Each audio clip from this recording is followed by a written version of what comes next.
চৰকাৰে যদি এইটো অনুষ্ঠান পাতিলেহেঁতেন অতি কমেও 10 কোটি টকা খৰচ কৰিলেহেঁতেন হয়নে নহয় আপোনালোকে নিজৰ পৰা কেই টকাকে দিছে 100 টকা দি এনেকুৱা এটা অনুষ্ঠান আয়োজন কৰিছে যে চৰকাৰী যিকোনো প্ৰগ্ৰেমতকৈ এইটো প্ৰগ্ৰেম দেখিবলৈ বহুত ধুনীয়া হৈছে অনুষ্ঠানটো ইমান বেছি ভাল হ'ব বুলি জনা হ'লে ইমান বেছি ধুনীয়া হ'ব বুলি জনা হ'লে মই বাইদেউক যিকণ পইচা দিছোঁ তাতকৈ বহুত বেছি দিলোঁহেঁতেন ইয়ালৈ আহিয়ে গৈ দেখিছোঁ মানুহখিনিয়ে ভালকৈ পানী খাবলৈ পোৱা নাই মই এতিয়া বেলেগ একো কৰিব নোৱাৰোঁ আপোনালোকৰ সকলোৰ কাৰণে তৎক্ষণাত চব বনাই দিব নোৱাৰোঁ সবৰ কাৰণে এবটল পানীয়ে দিম আৰু দেই এতিয়া আৰু মই ৰাজহুৱাকৈ প্ৰতিশ্ৰুতি দিছোঁ এইটো অনুষ্ঠানত যদি কিবা ধাৰ ধুৰ থাকি যায় মই অকণমান সৰুকৈ কিবা এটা সহায় কৰিছিলোঁ যদি কিবা ধাৰ ধুৰ থাকি যায় সেই সমস্ত ধাৰ ধুৰ মাৰি দিয়াৰ দায়িত্বটো মই লৈছোঁ শংকৰদেৱৰ পাছত শংকৰী পৰম্পৰাত সৃষ্টি হোৱা এই নামটোৱে হ'ল আজি আপোনালোকে পৰিৱেশন কৰিব খোজা দিহা নাম দিহা মানে মই ইয়াত ক'বলৈ গ'লে মই আচলতে বিশেষ যেটো নাজানো মই বেছি ক'বলৈ গ'লে চাগে গীতালী বাইদেউহঁতে নিৰ্মলা বাইদেউহঁতে মোক গালিয়ে পাৰিব হয়নে নহয় আৰু বিশেষকৈ কমলা ইয়াত আছে কমলা গগৈ হয়নে নহয় আৰু ইয়াৰ পণ্ডিতবিলাক সকলোবিলাক ইয়াৰ পণ্ডিতবিলাক আছে এই বিষয়ৰ গতিকে মই সেইবিলাক বিষয়ে একো ক'বলৈ নাযাওঁ কিন্তু এটা কথা ঠিক দিহা মানে হ'ল দিহা আমাৰ জীৱনটো কেনেকৈ চলাব লাগে তাৰ সমস্ত দিহা আমাৰ দিহা নামত পোৱা যায়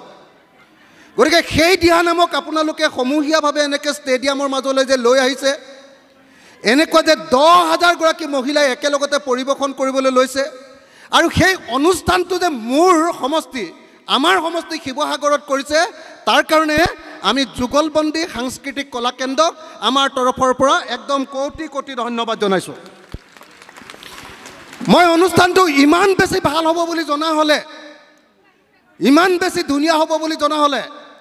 মই বাইদেউক যিকণ পইচা দিছোঁ তাতকৈ বহুত বেছি দিলোঁহেঁতেন ইয়ালৈ আহিয়ে গৈ দেখিছোঁ মানুহখিনিয়ে ভালকৈ পানী খাবলৈ পোৱা নাই মই এতিয়া বেলেগ একো কৰিব নোৱাৰোঁ আপোনালোকৰ সকলোৰ কাৰণে তৎক্ষণাত চব বনাই দিব নোৱাৰোঁ সবৰ কাৰণে এবটল পানীয়ে দিম আৰু দেই এতিয়া আৰু মই ৰাজহুৱাকৈ প্ৰতিশ্ৰুতি দিছোঁ এইটো অনুষ্ঠানত যদি কিবা ধাৰ ধুৰ থাকি যায় মই অকণমান সৰুকৈ কিবা এটা সহায় কৰিছিলোঁ যদি কিবা ধাৰ ধুৰ থাকি যায় সেই সমস্ত ধাৰ ধুৰ মাৰি দিয়াৰ দায়িত্বটো মই লৈছোঁ দেই মানে ইমান ধুনীয়া অনুষ্ঠান হ'ব বুলি মই ভবা নাছিলোঁ আচলতে চৰকাৰে যদি এইটো অনুষ্ঠান পাতিলেহেঁতেন অতি কমেও 10 কোটি টকা খৰচ কৰিলেহেঁতেন হয়নে নহয় আপোনালোকে নিজৰ পৰা কেই টকাকে দিছে 100 টকা দি এনেকুৱা এটা অনুষ্ঠান আয়োজন কৰিছে যে চৰকাৰী যিকোনো প্ৰগ্ৰেমতকৈ এইটো প্ৰগ্ৰেম দেখিবলৈ বহুত ধুনীয়া হৈছে হয়নে নহয় গতিকে যুগলবন্দী সাংস্কৃতিক কলা কেন্দ্ৰক মই গোটেই শিৱসাগৰৰ মানুহৰ তৰফৰ পৰা মই গোটেই শিৱসাগৰৰ মানুহ বুলি এইকাৰণে কৈছোঁ যে আপোনালোকে মোক শিৱসাগৰৰ বিধায়ক পাতি থৈছে গতিকে গোটেই শিৱসাগৰৰ মানুহৰ তৰফৰ পৰা মই বাইদেউক আৰু বাইদেউৰ লগত জড়িত থকা সকলোকে মোৰ তৰফৰ পৰা ধন্যবাদ জনাইছোঁ ইয়াতে যিসকল শিল্পী বাদ্যযন্ত্ৰৰ লগত জড়িত হ'ব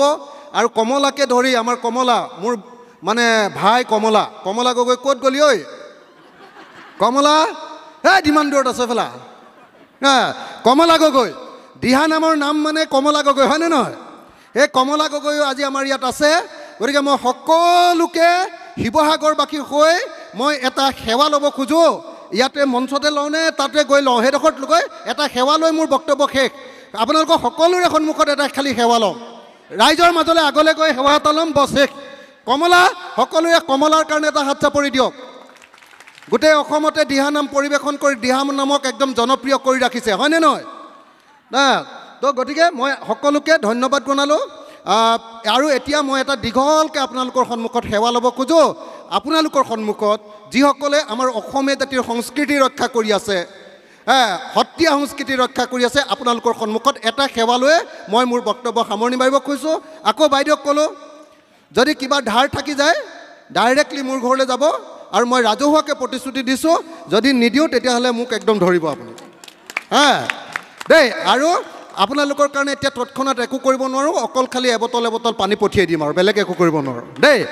সকলোকে একদম সেই তালৈকে থকা সকলোকে ধন্যবাদ আৰু কৃতজ্ঞতা জনাইছোঁ আমাৰ সমষ্টিবাসী ৰাইজৰ তৰফৰ পৰা ধন্যবাদ জয় আই অসম জয় আই অসম জয় আই অসম জয় গুৰু শংকৰ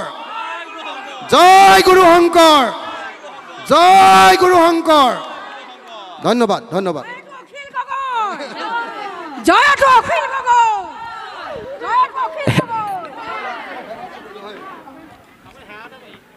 গগৈ